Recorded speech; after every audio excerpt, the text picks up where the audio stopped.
কত কিছু চাইলাম, পাইলাম না, দিল না আল্লাহ। বলে না আপনার সব দোয়া কবুল, তবে কবুল হওয়ার 3টা সিস্টেম আছে। কয়টা? চান্দুল্লাহর ভাইয়েরা মনে থাকবে কয়টা? আপনি যত দোয়া করছেন সব কবুল, কারণ আল্লাহর কাছে কিছু চাইলে আল্লাহ ফিরাইয়া দিতে জানে না। আল্লাহ জানেই না কেমনে ফিরাইয়া দিতে হয়। সুবহানাল্লাহ কোন?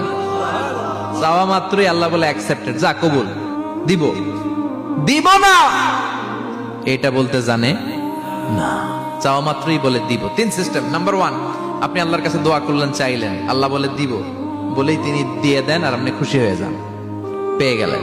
নাম্বার 2, আপনি আল্লাহর কাছে দোয়া করলেন, চাইলেন, তখনও আল্লাহ বলে দিব, তবে এখন না, সবুর, একটু পরে দিব। কখন দিলে আমার জন্য ভালো, আমার চেয়ে ভালো জানে কে, পরে দিবে। নাম্বার 3, চাইলেন, দোয়া করলেন, আল্লাহ তখনও বলে দেব, তবে এখনো না, পরেও না, কিয়ামতের দিন যেদিন বিপদে পড়বে ওই দিন দেব।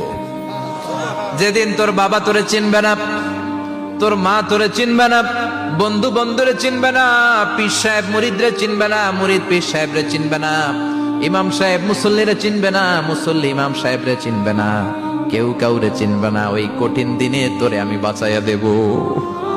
তাই দোয়া যা করছেন ছোটবেলা থেকে আজকে পর্যন্ত, লস হয়েছে না লাভ? লস না লাভ? এজন্য বেশি বেশি দোয়া করার দরকার আছে না নাই?